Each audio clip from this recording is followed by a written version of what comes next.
one of our faculty within the ENT division, and he's got some information today for us on hypoglossal nerve stimulation for treatment of OSA.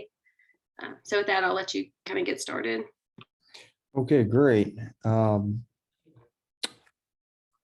Screen sharing okay? Yeah, looks good. All right. Well, as you mentioned, I'm with the Department of Otolaryngology, and I was going to give you guys some information on surgery for sleep apnea, but particularly hypoglossal nerve stimulation, which we have a pretty robust program here at UAB. Don't have any disclosures, and the objectives. I was going to briefly discuss some of the diagnostic modalities we use to determine different surgical options, particularly drug-induced sleep endoscopy, and then go over some of the outcomes data based on or relating to Inspire, which is the FDA-approved hypoglossal stimulation therapy that we have available currently, and then give a little information about some of the emerging hypoglossal stimulation technologies that we're doing trials on and should be available eventually. So with all of that said, as most everyone knows, CPAP is for sure the gold standard for treating sleep apnea, and I push it pretty heavily as well, even though I do sleep surgery. It's the gold standard. It works very well when people can tolerate it, but that's the main issue with CPAP. And so with surgery, we're looking at it primarily to treat CPAP intolerance or failure, not so much to replace CPAP. And rarely do we have surgeries that can fix sleep apnea or get as much improvement as you can see with CPAP. If there is anyone that gets close, it would be hypoglossal stimulation, maybe maxillomandibular advancement. But and while there are many different options, you'll see they all have some morbidities, and fortunately the treatments with hypoglossal stimulation therapy has much less than our other surgical options. So when CPAP doesn't work, that's when we would potentially see patients, and there's a lot of different things we can use. On the left side of the screen, a lot of the different palate surgeries that we have available, maxillomandibular advancement. On the right side, there's quite a lot of tongue-based surgeries. We use tracheostomy for some of our more significant patients. And then hypoglossal nerve stimulation therapy is kind of the newest addition to the different surgical options that we have. And, sleep surgery is kind of a newer field. And from an early perspective, it was realized that a lot of the issues that we have with getting good results relate to not being able to figure out exactly where the obstruction is happening, and so a big push to try to figure out how can we better identify what the problem is led primarily to sleep endoscopy that we'll talk about in a little bit. And very briefly, as you would imagine, in order to get good outcomes with sleep surgery, we need to have a good idea of what the patient's goals are, a good idea of where the obstruction is happening, and attach an appropriate procedure to that. And as you'll see with some of the nerve stimulators, they have varying criteria for who would be expected to get better results than others. So of the different ways we can decide on surgeries, the two primary ones that we use are Friedman stage in the clinic, and then sleep endoscopy as a diagnostic procedure. Friedman stage is a very easy thing. All you have to do is look in the mouth, and it gives us some good information. Basically, the more of the posterior wall you can see, in other words, the lower the tongue is and the bigger the tonsils, the lower the Friedman stage, as opposed to this tongue position 4, where all you see is the hard palate and maybe they have no tonsils, what that tells us primarily is who should get good results with just a palate surgery. So if you look back to, a patient like this, where you look in and you can see everything in the back of the throat, very big tonsils, then we have a pretty good chance of treating that, almost like we do in kids, where we take the tonsils out and maybe a procedure for the palate. On the other hand, the patients where you see only tongue, you see, if we just do palate surgery, you're getting like 5% improvement, so, or success, so a very low rate of that. And so once we get past that, we're primarily doing sleep endoscopies, which is a fiber optic examination with propofol sedation. So it gives us a pretty close to real sleep assessment to have more objective information about what is actually collapsing and how we can fix it. There are other medications you can use, but propofol works pretty well because it wears off very quickly. The muscle tone loss is pretty comparable to that seen in REM sleep. So you get a good estimation of what you would expect with normal sleep. And we see that comparing propofol-induced sleep to natural sleep, you don't see a huge difference in the sleep study parameters like the AHI. So pretty good replication of what you would expect if you were able to scope and look at somebody under natural sleep. We score it based on what we see at the palate, the side walls of the throat, the back of the tongue, and the epiglottis. And in particular, the palate is what at this stage is the most important as it relates to a nerve stimulator. And we'll look at that in a little more detail. And then we kind of subdivide what we see at the tongue base into exactly how it's collapsing, whether it's the tonsil tissue, as you see here, and the retroepiglottic collapse versus a high tongue base where the muscle is falling back. So when we do a sleep endoscopy, generally we've got someone who doesn't tolerate CPAP and we're looking for a non CPAP or BiPAP treatment option. It will tell us what we could do directly to the soft tissue, like a palate surgery or tongue surgery. It will tell us generally if the current nerve stimulators would be an option. And in particular for Inspire, as I said, which is the current FDA approved device, what we have to look for is that there is no circular collapse at the palate.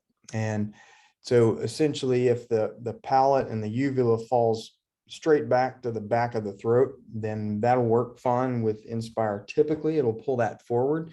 But if you see that happening and the sidewalls collapsing so that you get kind of like the shutter on a camera and it's closing on all sides, that's where we see non-responders with Inspire. And then we can get an idea about an oral appliance. So that is an option. When we push the jaw forward, if we see good improvement, then that leaves that as a potential treatment option for patients that's non-surgical.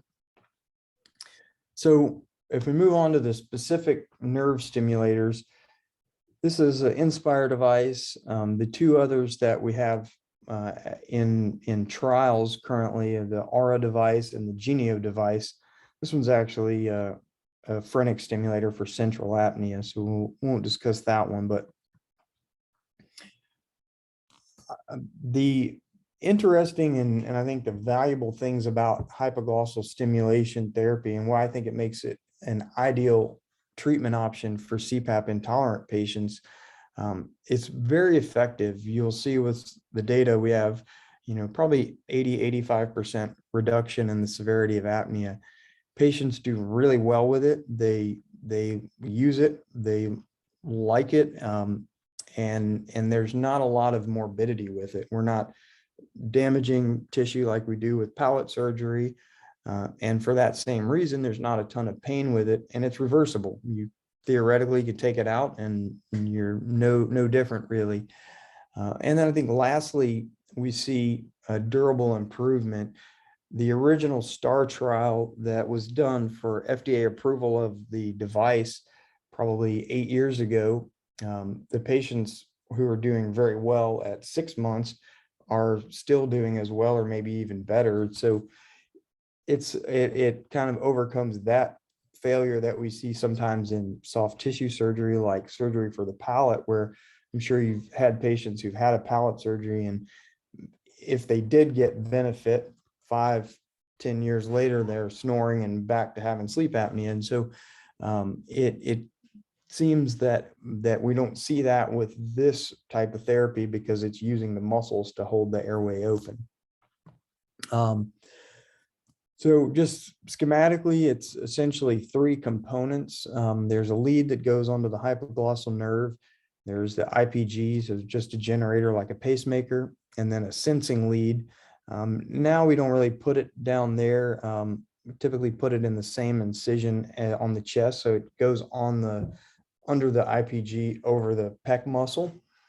On the right side, this is just illustrating that there's quite a lot of branches to the hypoglossal nerve, and we have to select out the ones that are pushing the tongue forward, that tend to be a little further down the line on the branching of the nerve. These earlier branches here will pull the tongue back, so we put the cuff a little further out. And what the device does is it detects the breathing with this sensor here, sends the signal to the generator, which then feeds it up to the stimulator, helps add muscle tone.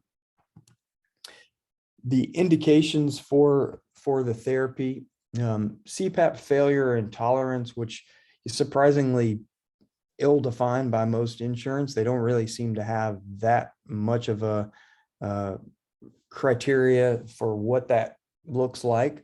Mostly 21 years of age and older. There is an exception for Down syndrome. There was a study done in 18 and older that showed very good results there. So most insurance will approve it younger in the setting of Down syndrome. There is a weight criteria for private insurance. It's a BMI of 32. There's good evidence to support its use up to 35, and Medicare took that and uses 35 in their cutoff, but private insurance stuck with 32. And then a predominance of obstructive events. So you'll see often in sleep studies, there'll be some central or maybe mixed apneas, and that's okay as long as it's 25% or less of the total. Then it's still generally acceptable to use a nerve stimulator. And then of course the concentric collapse that we saw or talked about on the endoscopy has to be absent in order to get a good response. So this may, for any pulmonary or sleep folks that are watching would recognize the tracing from some sleep studies. But what you see on the left side of the screen with no therapy, periodic desaturations, increase in effort related to obstruction. You'll see the arousals occurring here in the EEG, and then you'll see a decrease in airflow on the nasal channel and the thermistor channels. And on the EMG, you can see the tongue increase muscle tone at the time of the arousal, and then a restoring of breathing. Whereas once the therapy is turned on, you can see this kind of cyclic stimulation and a resolution of the desaturation and the airflow reduction. And so when we look at that visually, what you will see is with no stimulation at the palate, you have small space, same as at the back of the tongue. When the patient first reports any sensation, still pretty similar. The first time where we are able to visually see some movement, you'll see an increased airway size at both the retroglossal and the retropalatal area. And then the device, much like a CPAP, can be titrated by increasing the strength.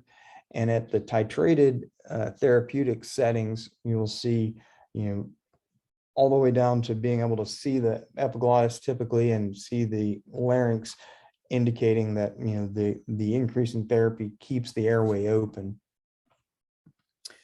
As I mentioned, the STAR trial was kind of the original trial that was in New England Journal of Medicine, say 8 years ago or so, that led to the FDA approval. And this could be updated to go out a little further, but what we saw is around 30 AHI dropped to about 9, and then it persisted and still, even out at almost 8 years, still seeing pretty comparable results as far as the AHI reduction maintaining over time.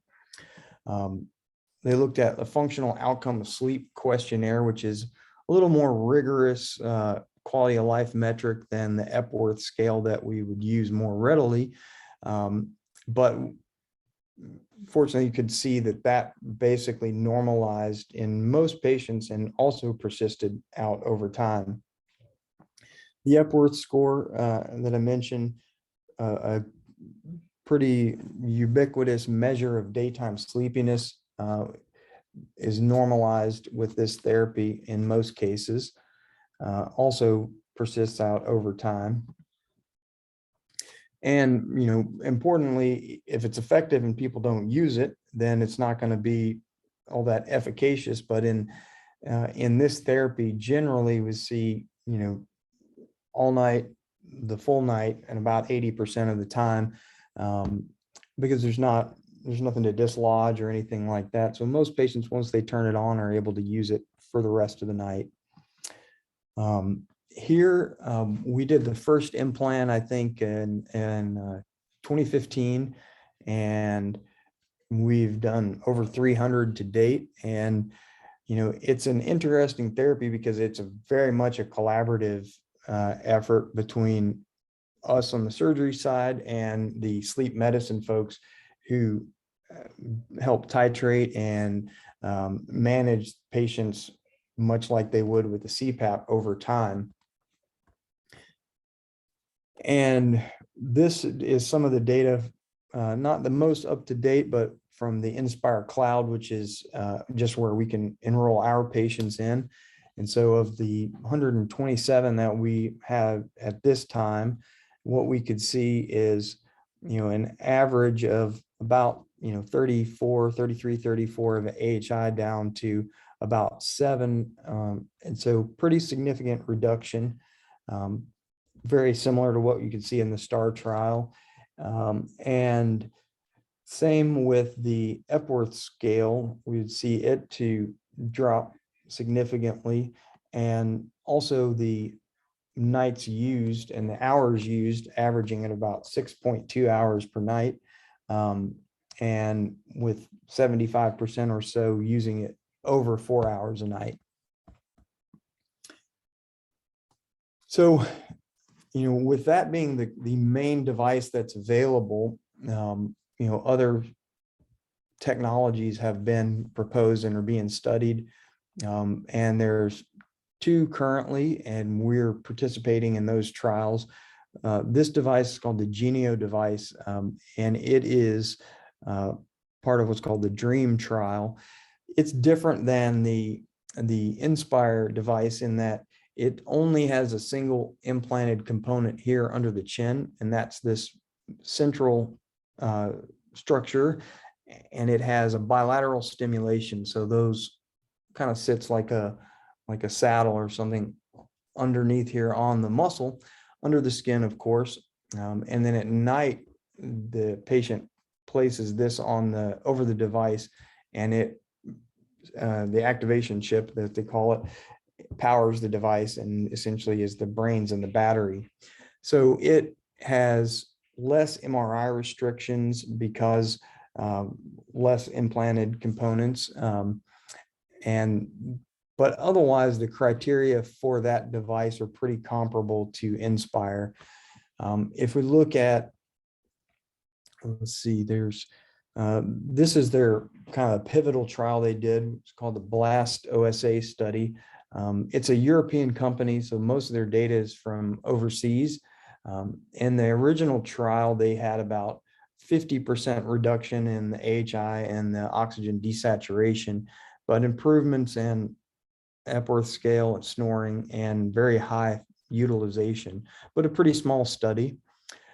They have well, this is the criteria for the DREAM trial. Let me move on to the their other study that's more recent. It's called the Better Sleep trial, and they looked at a little bit higher number of patients, and interestingly, they included these patients who were excluded based on that unfavorable palate collapse, and still saw a 50% reduction in that group, but more in line with the STAR trial, a 70% reduction in the non-circular collapse patients. But if you go back to the DREAM trial, we are participating in this. I think there's probably 10 or maybe 12 centers now, but the criteria are very much the same as Inspire. Predominantly obstructive events, still a BMI less than 32, and no circular collapse on sleep endoscopy. With the Better Sleep trial, they have managed to get a breakthrough designation for patients who have a circular palate collapse, which means hopefully a higher percentage of patients can be treated, who are otherwise are kind of left with us doing more invasive palate surgeries, may be able to avoid that with a device like this, or the Aura device here. This is a similar to Inspire in that it has an IPG or a generator, and a lead that goes to the nerve. It's a rechargeable battery, so it's, in that sense, you have less that you have to replace over time. But the current device is MRI incompatible, which is a definite downside to this therapy compared to the other two. But their trial, which is called the Osprey trial, does have some expanded criteria in that it doesn't really matter what their collapse pattern is, and their body mass index can be a little bit higher, up to 35. So that's a favorable option for us in treating patients who would otherwise not qualify for one of the other stimulators, but would have to be treated with a more aggressive surgery like a palate surgery or a base of tongue surgery. So that's primarily what I wanted to, make you guys aware of as far as some of the treatment options that we have in sleep apnea patients who are failing CPAP or otherwise untreated. I've got my email address there, and so I'm certainly happy to take questions or anything in the future, or if there are any questions now, I'm happy to entertain those.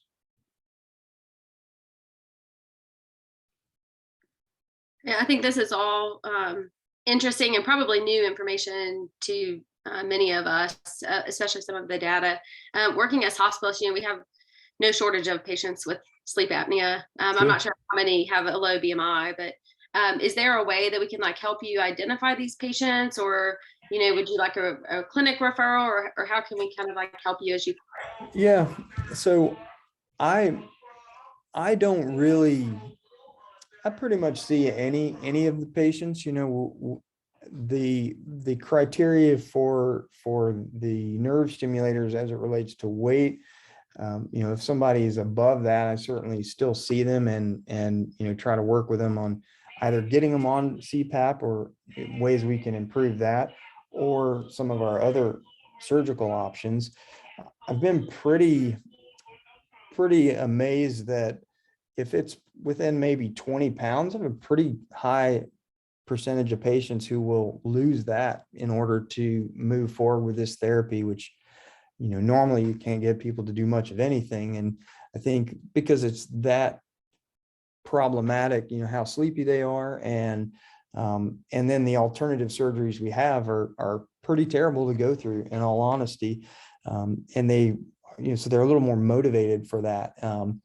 But yeah, I mean, anybody that's not treated, or having difficulty, or happy to see them, this to me is one of the more exciting, and certainly patients are very excited about this therapy, and for good reason. It works well, but we have other things that we do. So I generally will see any patients for sleep apnea, or a lot of other things. But I think that, just sending them, and then we can kind of sort it out. And if they want to move in one of these directions, we can try to help them make that goal.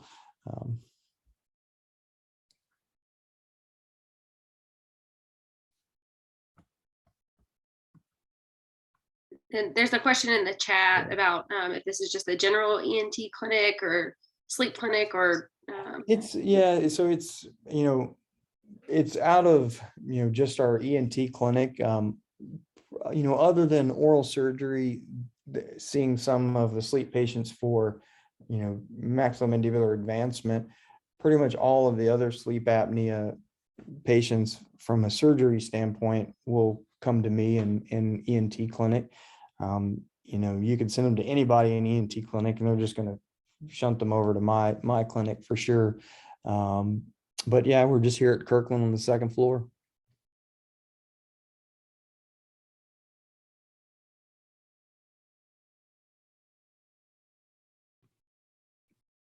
all right. Does anybody else have any questions?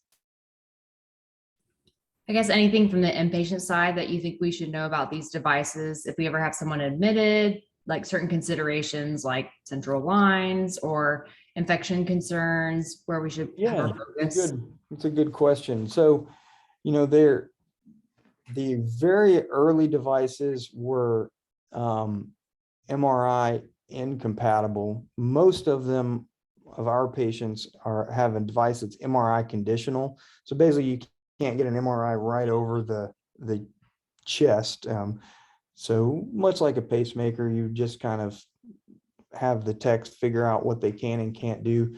From a central line standpoint, not really anything particular. There's an incision kind of just in front of the submandibular gland, and the lead tracks down over the clavicle to the generator. And a lot of times, if they stretch their neck up, you might be able to kind of see it. But coming in from a central line, you'd be lateral to that. And so not really too much, other than if they have that, you could certainly have them use that therapy to address their sleep apnea while they're inpatient. They activate it with a remote that's very much like a computer mouse. They just set it over the device and turn it on. And then it will either turn itself off after 8 hours, or they can turn it off. But I think beyond those things, there's not really, and as far as any infection issues, no different than any other, implantable device.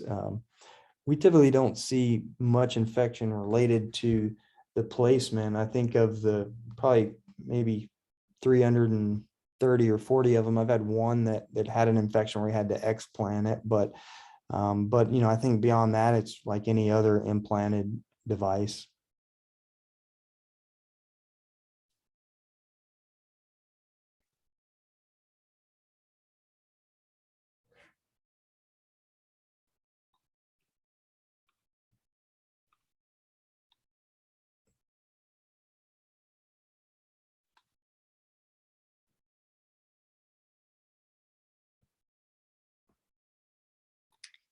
Okay, well, like I said, we don't have any other questions. We have your email. If there's any other questions, we'll send them your way. Thank you for your time. Thanks for the information. Well, thanks for having me, and happy to help out. If you guys ever have any issues, let me know. All right. Thank you. All right. Take care.